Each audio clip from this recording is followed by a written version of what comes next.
সারা বাংলাদেশ থেকে আমাদের কাছে ডিলারশিপের জন্য আসতো। আমি সবসময় যেটা চেয়েছি যে আমি একটা লার্জ একটা ইন্ডাস্ট্রি করবো, সেটার দ্বার প্রান্তে আমি পৌঁছে গেছি। আমি যখন বিজনেসে আসি তখনই সবাই এটার বিরুদ্ধে ছিল।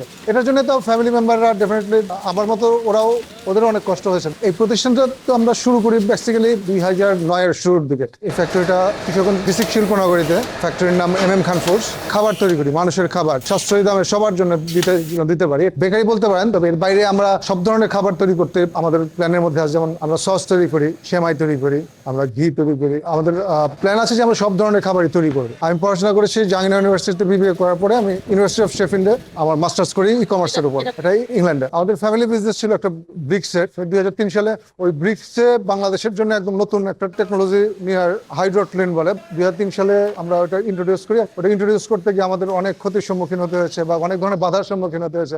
প্রথম দিকে ওই টেকনোলজিটা সম্পর্কে কেউ জানতো না, সরকারি প্রতিষ্ঠানগুলো এই সম্পর্কে জানতো না। আমাদের লাইসেন্স পেতেও কষ্ট হয়েছে, দক্ষ লোকের জন্য সমস্যা হয়েছে, দক্ষ লোক তৈরি করতে হয়েছে।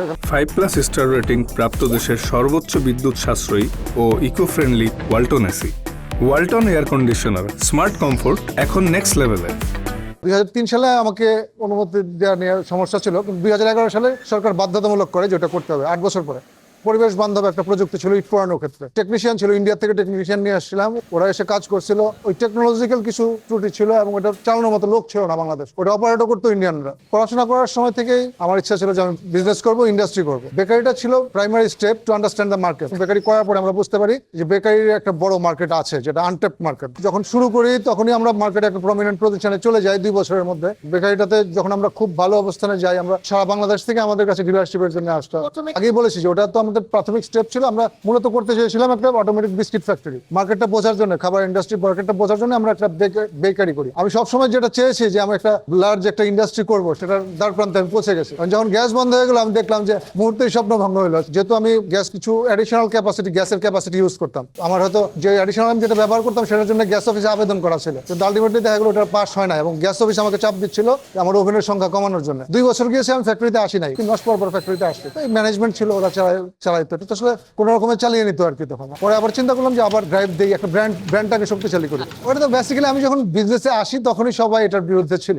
এটার জন্য তো ফ্যামিলি মেম্বাররা ডেফিনেটলি আমার মতো ওদেরও অনেক কষ্ট হয়েছে। বেকারিতে তো কামব্যাক করা বলতে আমি তো প্রোডাকশন ক্যাপাসিটি তো বাড়াতে পারি নাই, ওই যেটা ছিল ওইটাই আছে এখনো। 800 সেফটি গ্যাস 2009 ছিল, সেটাই এখনো আছে। আর একটা সামনে একটা ফ্যাক্টরি ভাড়া নিয়েছি, ওইটাতে কিছু গ্যাস আছে, ওটাতে আমরা মিষ্টি প্রোডাকশন করতেছি, অন্যান্য প্রোডাকশন করতেছি। 2017-18 সালের দিকে আমরা বায়োগ্যাস প্ল্যান্ট শুরু করি। আর একটা মিউনিসিপাল ওয়েস্ট বেস, পৌরসভার বর্জ্য থেকে আমরা এটা করবো। ওইটার মেশিনারিজও আমরা আমাদের নিজেদের ওয়ার্কশপে তৈরি করেছি। আমরা ব্র্যান্ড তৈরি করার মনোযোগ দিলাম, ব্র্যান্ডটা আমরা সাকসেসফুলি তৈরি করতে পেরেছি।